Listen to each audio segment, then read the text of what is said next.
If nothing sounds good for dinner lately and you're getting tired of your go-to meals, it might be time for a seasonal switch to your default meals. This month, we've been building up on a plan for a simple way to eat at home that feels easier, especially when you already have so much on your plate. We started with pantry basics, then we talked about default meals, but what happens when those default meals start to feel a little repetitive and boring? That's when nothing sounds good and then you're tired of rotating out the same dinners. I hear you. Today we're going to be talking about how to refresh what you're already doing so it doesn't feel so repetitive. Let's get started. Welcome to Chronic Illness Moms. If you're more than just a tired mom, I'm talking trying to make it through the day without crashing by noon while raising neurodivergent kids, you're not alone. I'm Ashley, a wife, mom, and certified health coach. I have lived with autoimmune disease and flare-ups that made everyday life feel harder than it should. After years of pushing through and burning out, I learned how much stress, poor sleep, and nervous system overload were driving my symptoms. Everything changed when I started building small, realistic habits that actually supported my body instead of fighting it. In this podcast, you'll learn simple habits that help you to feel better. So pop in your earbuds and take a break from the chaos. It's you time. Hey, welcome back to Chronic Illness Moms. Before we jump in, if cooking healthy food has felt harder lately, you are not alone. And if you've been feeling stuck in decision fatigue, constantly wondering what to cook, feeling low on energy, and frustrated that healthy meals take so much thought, that is exactly what I help moms simplify inside my one-on-one chronic health coaching. We build simple systems that lower mental load and actually work with chronic illness and full family schedules. If you want support in creating that in your home, you can find the details at ashleybraden.com/coaching, or you can check the link in the show notes below. So I have noticed this pattern in my own life. Meals that felt easy a few months ago or sounded great, they just don't sound good. Foods that I used to rely on, they start to feel kind of boring. And instead of recognizing what was happening, I was starting to wonder, what is going on? Why is this feeling harder again? The key that I've learned is adjusting my default meals with the actual seasons of the year. Because with each seasonal shift, basically I like to group together fall and winter, and then spring and summer. Things change. Our routines change, our schedules change, our bodies want different food. And if your pantry doesn't shift with the weather, then food can start to feel really frustrating and it can feel difficult again instead of supportive and easy.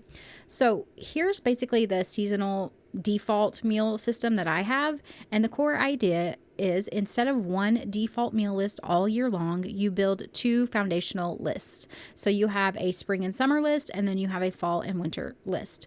And these are your default anchor meals, the dinners that you don't have to think about, the meals that keep you from starting from scratch every single week. So let's talk about, I want you, when I talked about the default meals last week, we talked about starting small and, choosing a few default meals, having those quick, easy ones, having the ones that require like your fast, simple, and then your normal meals. But let's talk about over time, like what is the goal? The goal is to try to work to 10 to 14 default meals per season. This is going to give you some variety that's going to help to prevent boredom without constantly having to search for new recipes. But you don't start there. You start with like 4 to 5 meals, and then you slowly build over time, doing one meal at a time as you discover what your family likes, what works, as maybe your family tries something new and they approve of it and you add it to the list as you have the time and the energy to do this. This is built over time.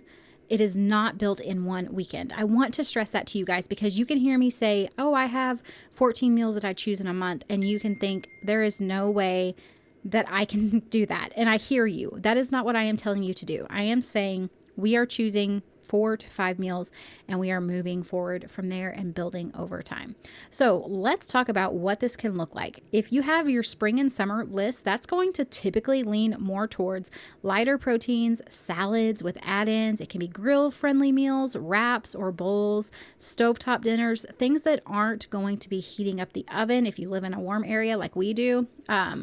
Not using the oven in the summer that heats up your entire house is, it's definitely a goal. But often we just want those lighter, more fresher ingredients anyway. And then your fall and winter list can include things like casseroles, soups, stews, slow cooker meals, oven-based meals, sheet pans, warmer breakfast for dinner options, stuff like that. It doesn't have to be like these trendy seasonal recipes. It's more about looking at those categories and saying, what are the go-tos that I know my family will eat, that I know I can easily cook, but also that as I think about the types of food that I want to eat when it's getting warmer in the spring and the summer, those are the things I want to gravitate towards for that default meal list. And then think about in the fall and the winter, what are the types of food you want during that season? And let's plug those into that other default meal list. And this is why 2 lists matter and why I think it really has helped me to be fairly successful with sticking to this. Because those meals that were feeling so comforting in January, they can just feel too heavy in May. The fresh meals that feel really, really nice in July can often feel unsatisfying in December. So if your default meals don't match the season, it can just start to feel kind of like you're fighting this battle as you're trying to get dinner every night. And that's why we really want to adapt our system so that it works well for our current season, really, our literal current season in life. So just keep that in mind. And the other thing I want to say, and this is really a key piece, these lists are just like your foundation. They are not rigid. You can always switch things out. You can always add a new meal. You can always decide, hey, we're kind of done with this one for this current season, and so I'm going to drop it off and plug something else in its place. You can be flexible. You can adjust. You can adapt. But the thing is, it's at your own capacity.